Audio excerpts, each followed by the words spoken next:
बोलिए सद्गुरु कबीर साहिब की जय, गुरु महाराज की जय।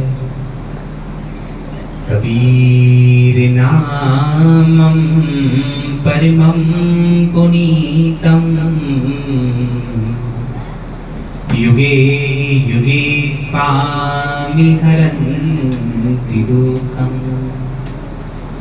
दातार मुक्तं पुरुषं पुराणं, चरणारविन्दं सततं नमामि, चरणारविन्दं सततं नमामि। अखण्डमण्डलाकारं व्याप्तं येन चराचरं, तत्पदं दर्शितं येन तस्मै श्री गुरुवे नमः, तस्मै श्री गुरुवे नमः। विश्ववंदनीय प्रातस्मरणीय अखिल ब्रह्मांड आदि पिता परमपिता परमात्मा श्री कबीर साहेब ना चरणों में कोटि कोटि वंदन। पूज्य गुरुदेव ना चरणों में कोटि कोटि वंदन। અહીં ઉપસ્થિત આદરણીય महंत साहेबान, सम्माननीय संत महापुरुषों, भाविक भक्तों, भाइयों बहनों, बाळको सर्व कोઈને મારા બંદગી શાહ। આજનો આ સુંદર મજાનો પર્વ સદગુરુના સાત્વિક યજ્ઞનું આયોજન અમારે એક હંસાત્મા ભાઈ શ્રી પારસિંગ ભાઈની પુણ્ય સ્મૃતિમાં આજનો આ આનંદ આરતીનો પ્રસંગ સાથે અમારે બહેન શ્રીનો કંઈક અંતરનો સંકલ્પ, એ સંકલ્પ નિમિત્તે આજની અવાજ ઓછો રાખો, આજનો આ આનંદ આરતીનો પ્રસંગ સદગુરુ પ્રત્યે જ્યારે અંતર્ઘટમાં પ્રેમ જાગે, પરમાત્મા પ્રત્યે જ્યારે પ્રેમ જાગે ત્યારે ભક્તિ ફળીભૂત કહેવાય। સદગુરુ તો કહે છે ભક્તિ નિશરણી મુક્તિ કી, પણ વાત એવી છે આપણે બધા અહીંયા જ એવા ફસાયેલા છીએ કે આપણને અહીંથી આગળ જવાની ઈચ્છા થતી નથી। કોઈને અહીંથી આગળ જવાની ઈચ્છા થાય છે? મૃત્યુલોકમાં છીએ, કોઈને એમ થાય કે અમે પરમાત્મા પાસે જઈએ, એવું થાય? કોઈને ઈચ્છા થાય? આપણને બધાને એમ થાય અહીંયા જ અમને ખૂબ આનંદ છે, અમારે ક્યાંય જવું, અહીંયા બધું અમારે જોઈએ છે, આગળની કોઈ યાત્રા અમારે જોઈતી। ઓલું છોકરું મેળામાં જાય ને, મેળામાં છોકરાને લઈને જઈએ ને, નાના બાળક હોય એને મેળામાં લઈને જઈએ તો એ નાનું બાળક છે ને મેળામાં રમકડાઓ જોવે, બધું જોવે, રમકડાઓ જોવે કે પછી મીઠાઈની દુકાન જોવે, આઈસ્ક્રીમની દુકાન, આની નજરે ચડે એટલે જીદ કરે કે નહીં મારે આ જોઈએ। રમકડું હોય તો કે નહીં મારે રમકડું જોઈએ, મીઠાઈ જોવે તો એને એમ થાય કે નહીં મારે મીઠાઈ જોઈએ, આઈસ્ક્રીમ ને જોઈને એમ કહે કે નહીં મારે આઈસ્ક્રીમ જોઈએ। પછી અમુક વસ્તુ આપણે એને લઈ આપીએ, અમુક એને ન લઈ આપીએ તો એના માટે ખૂબ રોવે, એમ તેમ કરે, પછી શાંત થઈ જાય। એવી રીતે આપણે બધા છીએ અને અહીંયા મેળામાં આવેલા છીએ। મૃત્યુલોક આજે પૃથ્વી પર આપણે રહીએ છીએ અને અહીંયા મેળામાં આવેલા છીએ। અહીંયા આપણું એવું છે, આપણે નાની મોટી વસ્તુઓ માટે ખૂબ દમ પછાડા કરીએ છીએ। એવું નથી કે એ વસ્તુ આપણે જોઈએ જ જોઈએ, એના વગર ચાલે નહીં, એવું હોય તો ઠીક છે કે ભાઈ આ મારે જોઈએ, પણ લગભગ આપણી માંગ એવી વસ્તુઓ માટે હોય કે જે ન હોય તો પણ ચાલે, ન હોય તો પણ ચાલે। આપણે મુખ્ય 3 વસ્તુની જરૂરિયાત મનુષ્યને પડે। શું? એક તો એને ખાવા માટે અનાજ જોઈએ, એક તો એને અનાજ જોઈએ ને, એના વગર ન ચાલે, ભોજન જોઈએ। બીજું રહેવા માટે સુંદર મજાનું મકાન જોઈએ, મકાન જોઈએ, આ બીજી વ્યવસ્થા, આના વગર ન ચાલે। ત્રીજું શું જોઈએ? તો તો ત્રીજું જોઈએ કપડા, વસ્ત્ર જોઈએ. સારા એવા એની પાસે વસ્ત્ર હોય, કપડા હોય. આ ત્રણ જરૂરિયાત એની મુખ્ય છે. આના સિવાય એવી કઈ વસ્તુ છે કે જે જોઈએ જ જોઈએ, જો એના વગર ન ચાલે? એવું છે કઈ? કોઈ કયો જોઈએ એના વગર કે ન ચાલે એવી કોઈ વસ્તુ હોય તો કયો. આ ત્રણ સિવાયની કોઈ એવી વસ્તુ હોય તો જણાવો કે જેના વગર ન ચાલે. તો બીજા કહેતા નહીં હોય પણ મનમાં વિચારતા હશે રૂપિયા જોઈએ. મોઢેથી કદાચ બોલતા નહીં હોય પણ મનમાં નક્કી કર્યું હશે રૂપિયા જોઈએ. તો આજથી થોડાક પાછળ જાઓ, થોડાક વર્ષો પાછળ જાઓ, આપણા વડીલો એ સમયમાં જાઓ, તો એ સમયમાં તો એ લોકો પાસે રૂપિયા હતા તો કદાચ ઓછા હતા, બહુ ઓછા હતા, છતાં એ લોકો પ્રેમથી જીવતા હતા ને ખૂબ જીવનને માણતા હતા. જીવનનો એ આનંદ, એનો લાવો લેતા. કોઈ ઘરમાં વડીલ હોય, નજીકમાં કોઈ વડીલ હોય તો એને પૂછજો, એના જીવનનો પૂરેપૂરો એ લાભ લેતા. આજે આપણી પાસે રૂપિયા, ધન સંપત્તિ તો થઈ, પણ જે આપણો પ્રેમ, જે આપણે લાભ એ સમયમાં જીવનનો માણતા, જે જીવનનો આનંદ હતો, એ આનંદ ઓછો થઈ ગયો ને. કેમ? તો આપણે દોડાદોડીમાં લાગ્યા. એવી કહેવત છે, રૂપિયો રૂપિયાને ખેંચે, ખેંચે નહીં, આપણે ખેંચવામાં લાગ્યા. આપણે ખેંચવામાં લાગ્યા. એનો ખેંચે કે ન ખેંચે, પણ આપણે એની ખેંચમાં લાગ્યા. અને એની ખેંચમાં લાગ્યા એટલે આપણું સુખ ઓછું થવા લાગ્યું. સમજી લો, સુખ એટલે ઓછું થયું કે આપણે જે પરિવારમાં રહેતા હતા એનાથી છૂટા થવા લાગ્યા. શેના માટે? તો કે ધન સંપત્તિ એકત્ર કરવા માટે એનાથી છૂટા પડ્યા. અને એનાથી છૂટા પડ્યા એટલે જે પ્રેમ, સ્નેહ, સંપત એ ધીરે ધીરે ઓછો થવા લાગ્યો. આજે લોકોના મોબાઈલમાં મિત્રો હોય પણ રિયલ મિત્રો ન હોય. મોબાઈલમાં મિત્રો હોય અને એ મિત્રો કોઈ કામે ન લાગે. એ યાદ રાખજો, એમાંનો એકે કામ ન લાગે. મોબાઈલમાં તો એના હજાર લાખ મિત્રો હોય, પણ જ્યારે એને જરૂર પડે ત્યારે એમાંનો એકેય મિત્ર એને કામ લાગે નહીં.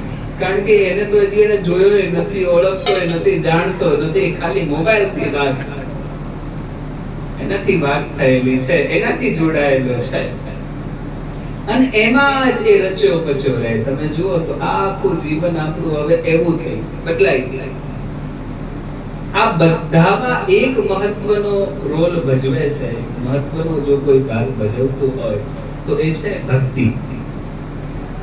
સદગુરુ, મેં તમને પહેલા જ કીધું, સાહેબ કહે છે ભક્તિની શરણી મુક્તિ કી.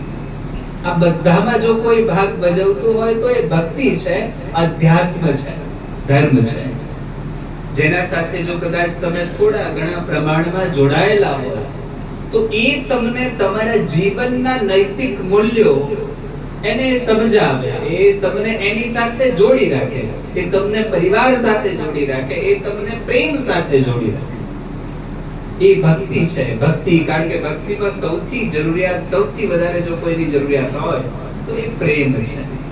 પરમાત્મા પ્રત્યે લગ્ન પ્રેમ એ હોય તો જ ભક્તિનું ગઠન થઈ શકે, તો જ ભક્તિ તમે આગળ વધી શકો. બાકી કહેવા પૂરતું તો આપણે ખૂબ ભજન કરતા હોઈએ. ભજન મંડળો આપણા ઘરમાં, આપણા પરિવારમાં આવતા રહેતા હોય, વારે તહેવારે ખૂબ ભજનો થતા હોય, પણ જ્યાં સુધી તમારા ઘટમાં ભક્તિ ન જાગે. આરતીનો અર્થ શું છે? આરતીનો અર્થ જ છે પ્રેમ. આરતીનો સામાન્ય અર્થ છે પ્રેમ. તમારા ઘટમાં પરમાત્મા પ્રત્યે પ્રેમ જાગ્યો એટલે સમજો આરતી થઈ ગઈ. એ જ આરતી ને, આરતી એટલે પ્રેમ. તમે જ્યારે આરતી ઉતારતા હોય, પરમાત્માની આરતી ઉતારતા હોય, આરતી ક્યારે ઉતારો? જ્યારે ગદગદ થઈ જાઓ, ખૂબ આરવી ભાવ તમારી અંદર ખૂબ એમ ભાવ જાગે, ત્યારે જ તો તમે આરતી ઉતારતા હોય. અને વગર મનની ઉતારતા હોય તો પછી એ આરતી ઘણીવાર ઘણું બધું બાળી મૂકે છે. ઘણું તમે સાંભળો છો ને, એ ભાવ વગરનું કાર્ય થાય. આરતી, સદગુરુ કહે છે, જા ઘર આરતી નાહી સાજી, તા ઘર ધર્મરાય કી બાજી. તો એ કઈ આરતી? તમારા ઘટની આરતી. સદગુરુ કહે છે, ઘટકા ચોકા કર ઉજિયાર. આ ઘટમાં સદગુરુ પ્રત્યે પ્રેમ જાગે, પરમાત્મા પ્રત્યે પ્રેમ જાગે એટલે સમજી લેવાનું તમારી આરતી સાજી ગઈ. એ દિવસે તમારી આરતી સફળ થાય. અને જો ભક્તિના માર્ગ પર ચાલો ને એટલે કસોટીઓ થાય. ભક્તિનો માર્ગ આમ તો કહેવત એવી છે, ભૂખે મારું ભોય સુવાડું તંદી કાઢું ખાલ, તોય ન મને ભૂલે તો એને કરું શું કહેવામાં આવ્યું? આટલી બધી આપદા તો આપણે નથી પડતી, પડે છે? આવી કોઈ સમસ્યા છે? બાકી કહેવામાં ભૂખે મારું ભોય સુવાડું તંદી કાઢું ખાલ. ભક્તિ કરતા કેવી કસોટી થાય તો આ સૂત્ર બતાવે છે તમને. ભક્તિ કરતા અનેક પ્રકારની કસોટીઓ થાય. પણ જો આપણે આપણા માર્ગ પર અડગ રહીએ, જે આપણે ડગી જઈએ છીએ, આપણો જે માર્ગ છે, આપણે જે પ્રેમ ભક્તિનો જે માર્ગ પકડ્યો છે, તમે જેની આરાધના કરતા હોય, જેનું સ્મરણ, જેનું ચિંતન કરતા હોય, જે માર્ગ પકડ્યો હોય, એ માર્ગ પર અડગ રહ્યો અને તમારા ગુરુ પાસેથી તમને જે શબ્દ, જે મંત્ર પ્રાપ્ત થયો હોય એનું સ્મરણ અવિરત કરતા રહ્યો. સમજો, આપણે બધા થોડાક છીએ ને થોડાક ભરલેપ થઈ જઈએ. કંઈક ઘરમાં તકલીફ આવે, કંઈક પીડા હોય એટલે આજુબાજુ વાળા આપણને કંઈક ને કંઈક કહે કે આ તો બધું તમારે આવું કરવું પડે, આવું તમે નથી કરતા. ને પછી કોઈ કારીગરનું એડ્રેસ મળી જાય તો એની પાસે પહોંચી જઈએ. વિરોધ કરે શું?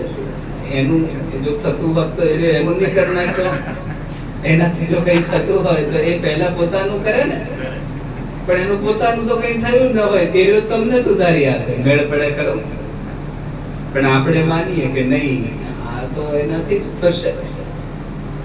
જો સમજી લો, 3 પ્રકારના દુઃખો, દૈહિક, ભૌતિક અને માનસિક, 3 પ્રકારના દુઃખો હોય. આ દૈહિક દુઃખો હોય, તમારા શરીરને લગતા કોઈ પણ પ્રકારની પીડા હોય તો એના માટે એનો નિષ્ણાત વ્યક્તિ હોય. એના નિષ્ણાત વ્યક્તિને આપણે શું કહીએ? ડોક્ટર. એ શરીરના દુઃખોનો નિષ્ણાત.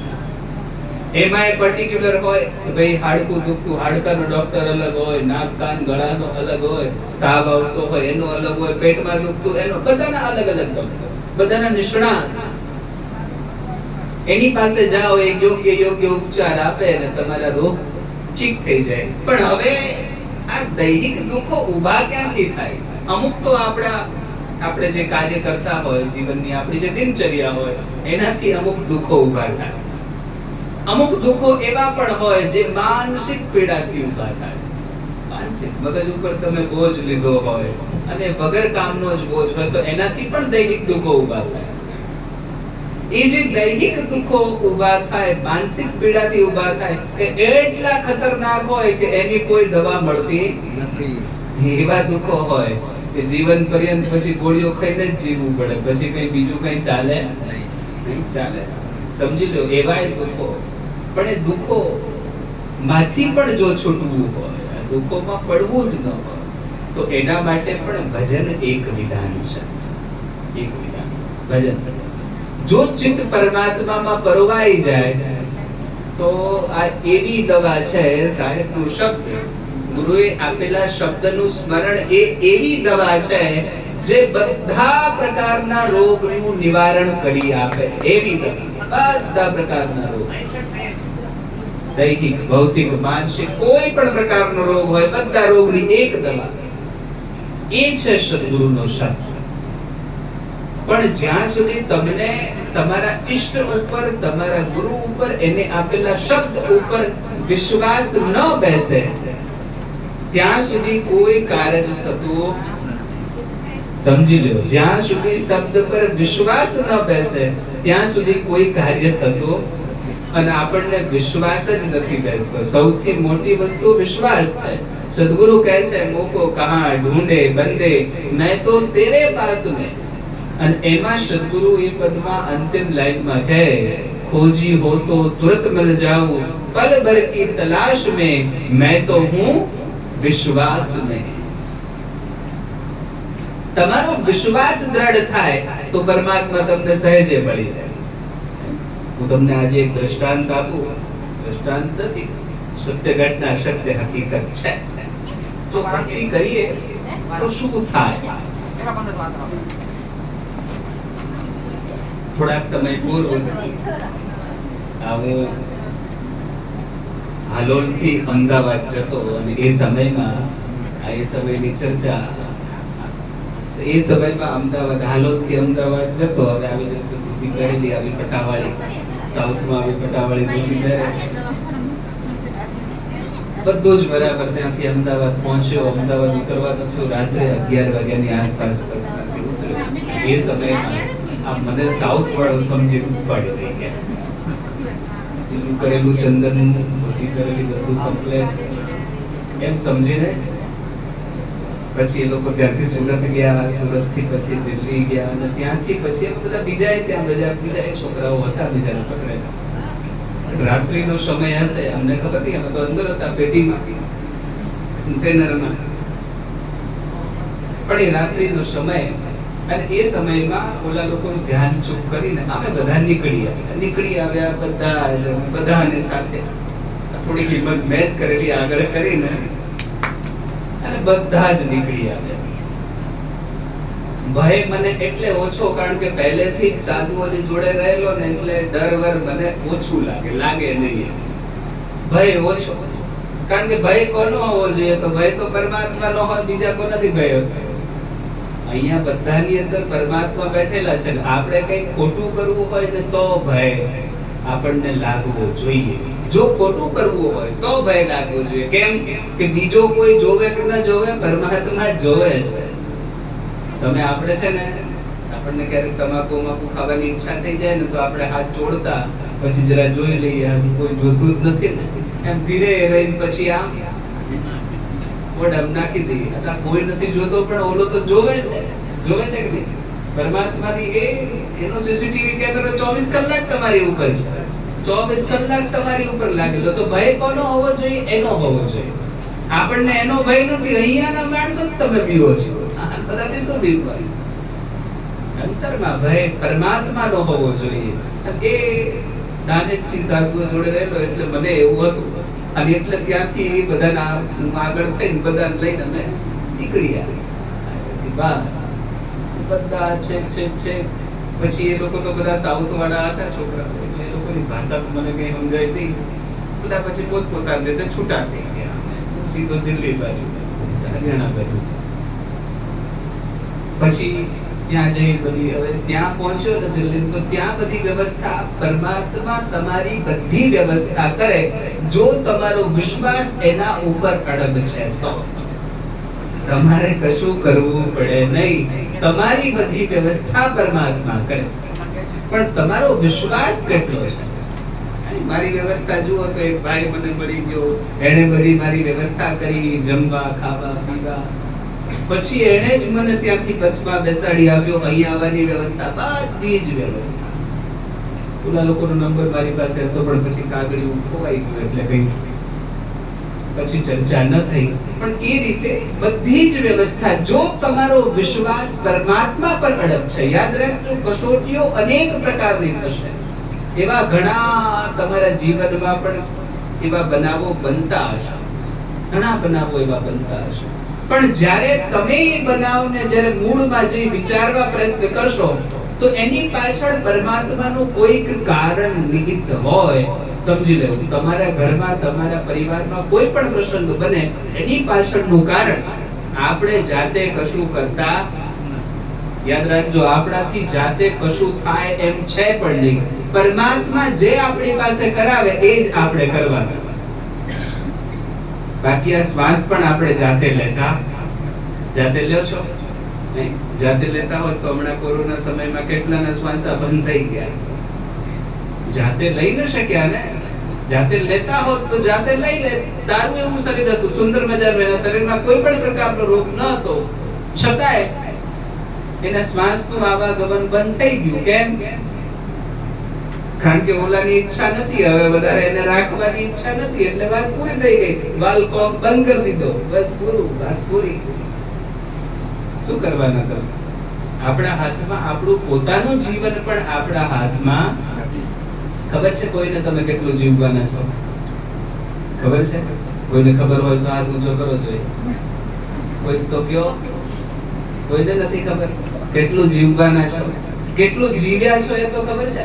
કેટલું જીવ્યા છો એ બધાને ખબર છે. ઉલટાના આપણે તો કહીએ હું વડીલ છું, 70 વર્ષ થઈ ગયા, વડીલ નહીં 70 વર્ષ નીકળી ગયા, હવે કદાચ વધેલા હશે તો 30. કારણ કે કલિયુગનું એવું પ્રમાણ 125 વર્ષ મનુષ્ય જીવે તો એના આધાર પર તમે નક્કી કરી શકો આટલા જ બાકી છે. તો હવે આટલા ગયા અને એમાં જો પરમાત્માનું સ્મરણ નથી થયું, એનો અર્થ તો એમ થયો કે આટલા વર્ષ મારા વેડફાઈ ગયા. આટલા વર્ષ તો એમને જ ગયા ને, કારણ કે એમાં મેં ન પરમાત્માનું ચિંતન કર્યું, ન એનું સ્મરણ કર્યું, ન ભજન કર્યું, કંઈ ન કર્યું. જે કંઈ કર્યું તો બસ આ જ બધું કર્યું, એમાં મારું જીવન નીકળી ગયું. જે કરવાનું હતું એ રહી ગયું. અમારે ઓલી બાજુ જાઓ ને, છોટાઉદેપુર બાજુ, એ બાજુ ભજન ગાય છે. શું ભજન ગાય છે ખબર છે? એની પહેલી લાઈન તમને કહું: વ્યવહારમાં જિંદગી વેડફાઈ ગઈ, ભજન કરવામાં ભૂલ પડી ગઈ. એ બાજુ ભજન ગાય છે કે વ્યવહારમાં જિંદગી વેડફાઈ ગઈ ને ભજન કરવામાં વેડફાઈ ગઈ, ભૂલ પડી ગઈ. તમારે આવું જ નથી ને? એવું નથી ને? બોલતા નથી કઈ. મારે સમજવાનું શું? આપણું આખું જીવન એમ જ વેડફાતું જાય છે, એમાં કઈ કમાણી આપણે હજી સુધી કરી. સદગુરુ કહે છે માનવ જન્મ અનૂપ હૈ, મિલે ન દૂજી બાર, પક્કા ફલ જો ગિર પડા તો બહુરીને લાગે. એકવાર ઝાડ ઉપરથી ફળ પાકીને પડી જાય ને, પછી લાખ પ્રયત્ન કરો તો એને પાછું ઝાડ પર લગાવી શકાય? લગાવી શકાય? કદાચ હમણાં 2 દિવસથી વાવાઝોડું જેવું ચાલે છે, તમારા ઘરની આજુબાજુ કોઈ આંબો હશે, એના ઉપરથી કાચી કેરી તૂટી પડી. પાકાના વાત સાહેબ તો પાકાની વાત કહે છે, પણ હું તમને કહું કાચી તૂટી પડી, તમે પાછી એને ચોંટાડ દેશો? બીજા કે હા અમે ચોંટાડ દઈશું, ફેવિક્વિક લઈને ચોંટાડ દઈશું, સેલોટેપ માર દઈશું. તો શું એ સેલોટેપ મારેલી કેરી પાકશે ખરી? પાકશે? એ તો સડી જવાની, સડી જશે ને. પાકશે ખરી? હવે પાકશે નહીં. ભલે તમે એને ચોંટાડતા તો ચોંટાડી દીધી, પણ જેવી એ ચોંટેલી હતી એવી હવે ચોંટશે નહીં. સદગુરુ કહે છે એવો જ આ મનુષ્ય જીવન છે. અને હવે તો સાયન્સ પણ આ વાત માનવા લાગેલું છે. સાયન્સ પણ આ વાતને માને છે. જો તમે એના રિસર્ચને જુઓ તો તમને ખબર પડે, એના રિસર્ચને જોશો તો ખબર પડશે. હમણાં હું વાંચતો હતો તો એક લેખ એવો હતો, એમાં એવું કહેતા હતા કે જો વ્યક્તિ બ્લેક હોલ પાસે પહોંચી જાય, બ્લેક હોલ એક પ્રકારનો એવો તારો કે જે નાશપ્રાય હોય, જે બધાને પોતાની તરફ ખેંચી લે, એવો તારો. એ ખૂબ વિશાળ હોય, એની નિકટ, એની પરિધિમાં કોઈ આવી જાય, ત્યાં એ 1 મિનિટ કાઢે એ અહીંના વર્ષો બરાબર હોય. ત્યાંની 1 મિનિટ અહીંના વર્ષો બરાબર થાય. એટલે ત્યાં જો કદાચ કોઈ વ્યક્તિ પહોંચી ગયો હોય અને ત્યાં જો એ 1 વર્ષ રહીને આવે તો અહીંયા તો હજારો વર્ષ નીકળી ગયા હોય, એવું સાયન્સ કહે છે. અને એવું જ આપણા શાસ્ત્રો સાહેબ સ્પષ્ટ કહે છે કે 7 શૂન્યની સાહેબ વાત કરે છે. 7 શૂન્ય, 7 શૂન્યની વાત કરે. આપણે તો રહીએ ને એના ઉપરથી શરૂઆત થાય, પહેલા શૂન્ય. અને એટલી તો ખબર હશે કે સાયન્સમાં એમ કહે છે કે શૂન્યમાં જાઓ પછી ત્યાં ગુરુત્વાકર્ષણ બળનો નિયમ લાગતો નથી, ત્યાં ન લાગે, શૂન્યમાં ન લાગે. એવા 7 શૂન્ય. અને સદગુરુ કે દરેકની અલગ અલગ સમય, એનો પ્રણાલી, સમય પ્રણાલી અલગ અલગ, દરેકનું વિધાન અલગ. હજી આપણે તો પહેલામાં ગૂંચવાયેલા છે. હમણાં જ સાયન્સ, હમણાં એક રિસર્ચ એ લોકોએ કીધું કે આખું બ્રહ્માંડ છે ને એ મગજ જેવું છે. આ મગજ, વ્યક્તિનું મગજ જે હોય એની જેવી સંરચના હોય એવી જ સંરચના કે આ બ્રહ્માંડની છે. આવું રિસર્ચમાં હમણાં એ લોકો એવું નક્કી કર્યું. તો આપણા શાસ્ત્રો તો પહેલેથી કહે છે કે આ તો એક જ આયામની વાત છે, હવે તો કેટલા પાર કરો ત્યારે અમરલોકની યાત્રા થાય. એ સદગુરુ એ સમયમાં વાત કરી, પણ આપણે છે ને એના પર વિશ્વાસ એટલે નથી કરી શકતા કે હજી આપણે આ દુનિયાને જ બરાબર સમજી શક્યા. અરે દુનિયાને તો છોડો, આપણે પોતાને નથી સમજી શક્યા. આપણામાં કંઈક પ્રોબ્લેમ હોય તો આપણને સમજાઈ જવું જોઈએ ને, પણ આપણને નથી સમજાય છે. પેટમાં દુખવા લાગે તો તમને ખબર પડવી જોઈએ કે આ હારું કંઈક આવું ખાધું તું મેં, એના કારણે જ દુખે છે. પણ છતાંય આપણે એમ સમજીએ ના હારું આ કંઈક થઈ ગયું છે, કોઈ કે કંઈક કરી નાખ્યું છે. ઘણા તો એવું નક્કી કરી લે કે આ ફલાણું ત્યાં ગયો તો ને કોઈ તે કંઈક મોકલી આપ્યું એટલે જ આ અમુક સમયે અમુક પદાર્થ ન ખવાય, ખાધો હોય એનાથી નુકસાન થાય, વાયુ થાય ને વાયુ પ્રકોપ થાય તો એ આ ઘૂંટણ છે, સાંધાઓ છે એમાં દુખાવા ઊભા કરે. હવે એ દુખાવો એવો હોય વાયુ જ્યાં જ્યાં જાય ત્યાં ત્યાં દુખાવો થાય. એટલે જો કદાચ આ કોણીના ભાગમાં આવે તો કોણી દુખે, પગના ભાગમાં આવે તો પગ દુખે, માથાના ભાગમાં આવે તો માથું દુખે, પેટમાં આવે પેટ દુખે. જ્યાં જ્યાં એ વાયુ જાય ત્યાં ત્યાં દુખાવો થાય. તો તમે શું કહો? માતાજીનો પવન છે. કોઈ કારીગર પાસે પહોંચ્યા હોય તો એ કહી આપે આ તો પવન છે ભાઈ, પવન ફરે છે તારા શરીરમાં. પછી શું થાય? એ પવન મટે ખરો? મટે પવન? એ પવન ન મટે, માણસ મટી જાય. આપણે બધા એમાં ફસાયેલા છીએ. ફસાયેલા છો ને? ફસાયેલા છો ને? કેટલાક છે જે એમાં નથી ફસાયેલા? હાથ ઊંચો કરો જોઈએ. બધા ફસાયેલા છે. કોઈ હાથ ઊંચો નથી કરતું. બધા ફસાયેલા છે. સ્પષ્ટ યાદ રાખો, આ જીવન છે અને જીવન છે તો એમાં તકલીફ આવશે, પીડા આવશે, બધું જ આવશે. કારણ કે જીવન છે. જીવન છે તો બધું આવશે. જીવન જીવવું અઘરું છે, મૃત્યુ સહેલું છે. મૃત્યુ સમયે એક જ સમયે પીડા થાય, જ્યારે દેહ છોડવાનું થાય ત્યારે જ પીડા થાય. અને ત્યારે કેવી પીડા થાય? તો કે અસહ્ય પીડા. કેવી પીડા? તો એક સાથે તમને 3.5 કરોડ સોય કોષવામાં આવે એટલી પીડા થાય. આ દેહ છોડવો હોય ને, આવું શાસ્ત્ર કહે છે. મેં અનુભવ નથી કર્યો, તમને કહું છું. અને કર્યો કેટલી વાર આયા ગયા હશું પણ એનો ખ્યાલ નથી. તમને કોઈને હોય કહેજો. કોઈ છે ખ્યાલ? નહીં કોઈ ખ્યાલ છે? કોઈ મરીને જીવતો થયો હોય તેને ખબર હોય કેમ થાય. પણ શાસ્ત્ર એવું કહે છે કે જ્યારે મનુષ્યને દેહ છોડવાનો થાય ત્યારે દેહ છોડવું એને ગમે નહીં, ત્યારે પીડા. તો એ કેવી પીડા થાય? તો કે 3.5 કરોડ સોય એક સાથે કોસવામાં આવે. તમને આપણને એક સોય કોસવામાં આવે તો આપણે આખા ઊંચા નીચા થઈ જઈએ ને. તો 3.5 કરોડ સોય કોસવામાં આવે એવી પીડા આ દેહને છોડતા સમયે થાય. પણ એનાથી વધારે પીડા હું તમને કહું, જીવન જીવવામાં થાય. જીવવાનું થાય એટલે રોજ સવાર ઉઠીને કાવા દાવા કરવાના હોય. ઓલાને શું કહેવાનું, ઓલાન જોડે કેમ રહેવાનું, ઓલાન જોડે કેમ બોલચાલ કરવાનું, તો રોજ નવું નવું વિચારવું પડે. તો જીવવું અઘરું છે, મૃત્યુ અઘરું નથી, જીવવું અઘરું છે. જીવવા માટે ઘણું બધું કરવું પડે. મૃત્યુ તો પલમાં આવે ને વાત પૂરી થઈ જાય. પછી તો જે કંઈ કરવાનું થાય તો ઘર પાછળ વાળા કરે, જે કરવું હોય એ કરે, પાછળ વાળાને જે યોગ્ય લાગે, જે ગમે એ કરે. એટલે આ અવસર આપણને બધાને મળ્યો છે. એ જીવન જીવી જાણવા માટેનો અવસર છે. આ જીવનનું એક લક્ષ્ય, એક ગંતવ્ય છે અને એ ગંતવ્યને પ્રાપ્ત કરવાનો આ અવસર છે. એટલે આજના પ્રસંગે વિશેષ ચર્ચા નથી કરવાનો આ અવસર મળ્યો છે. આ અવસરને સાર્થક કરજો. અમારે તો કદાચ આ ગામમાં પહેલી વાર આવવાનું થયું છે. આ ગામમાં કદાચ પહેલી જ વાર હશો, આજુબાજુ તો આવ્યા હશો, પણ આ ગામમાં પહેલી વાર. અને આ અવસર, આ પ્રસંગ પણ તમને એવા સમયે મળ્યો છે કારણ કે અત્યારે તો આપણા પ્રસંગો ચાલે છે. અત્યારે કોઈ આવા પ્રસંગો ન જાય, ઓછા જાય તો આંટો મારીને નીકળી જાય કે આમાં શું કરવાનું કે. બાકી બધાને આપણે તો લગન ને બીજા ત્રીજા પ્રસંગો ચાલે, લોકોને આનંદ બી એમાં જ આવે.